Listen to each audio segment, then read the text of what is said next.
I'm Sarah, and I'm about to share a tale of horror and inexplicable events that unfolded in the old Victorian mansion I inherited from my grandmother, a mansion that held a chilling mystery, hidden within its ancient walls. The mansion, nestled on the outskirts of a quaint town, was an imposing structure, its grandeur slowly fading with the passage of time.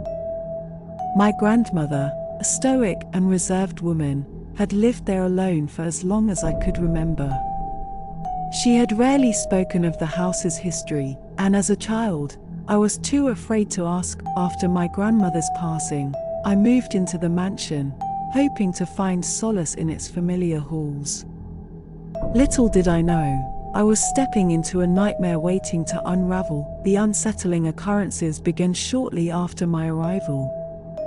One evening, as I was exploring the dusty attic, I came across an old trunk, its contents a treasure trove of forgotten family relics. Among them, I found a series of letters, each more cryptic than the last. The letters were addressed to my grandmother, written by someone named Evelyn. They spoke of a deep, forbidden love that had blossomed within the mansion's walls, a love that had faced insurmountable odds. It was clear that Evelyn and my grandmother had shared a profound connection, but the letters hinted at something darker, something that had torn them apart. As I delved deeper into the letters, I discovered a reference to a hidden room within the mansion, a room that was said to hold the key to their tragic love story. The letters contained cryptic clues and a hand-drawn map, hinting at the room's location. Intrigued and driven by a growing sense of unease, I set out to find the hidden chamber. The map led me through narrow corridors, concealed doorways, and a labyrinthine network of passageways.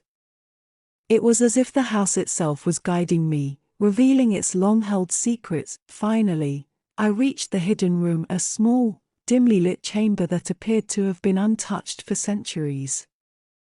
The air was thick with dust, and the only source of illumination was a single, flickering candle.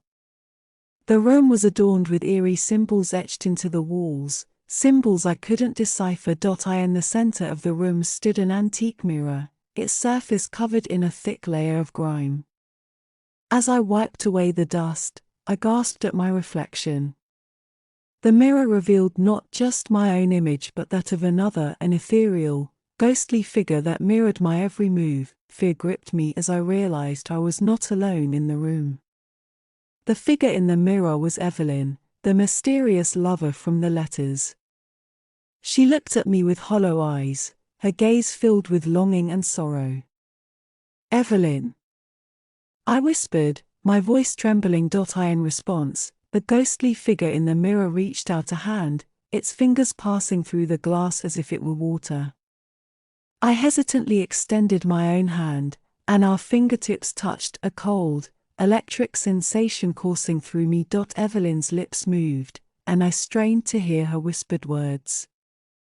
"Find the truth, Sarah. Free me." The mirror seemed to ripple, and Evelyn's form faded away, leaving me alone in the chamber, shaken to my core. I was determined to uncover the truth, to free Evelyn from whatever bound her to the mirror.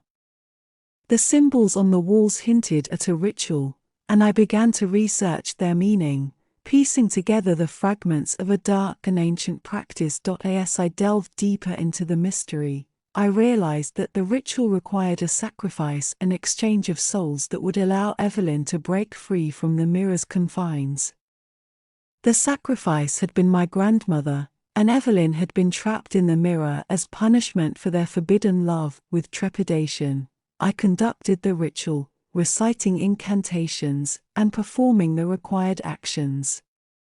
The mirror's surface trembled, and Evelyn's ghostly form emerged once more. She looked at me with gratitude and sorrow, her form slowly solidifying. "I am free," she whispered, her voice filled with a mixture of relief and sadness. As Evelyn stepped out of the mirror, the room seemed to come alive with an eerie energy. The symbols on the walls glowed briefly before fading away, and the mirror shattered into 1,000 pieces. Evelyn and I embraced, and tears filled her eyes. She thanked me for freeing her and for uncovering the truth of their forbidden love. With a final, wistful smile, she faded away, leaving me standing alone in the now empty room. The mansion grew quiet, and the unsettling occurrences ceased. Evelyn's story was no longer confined to the shadows, and the house seemed to sigh with relief, as if it had been burdened by the weight of its own secrets for far too long. As I looked around, I knew that I had unraveled a mystery that had haunted my family for generations. Greymore Mansion was no longer a place of darkness and dread, but a home where the past and present had finally found resolution, a place where forbidden love had been set free, and a restless spirit had found peace.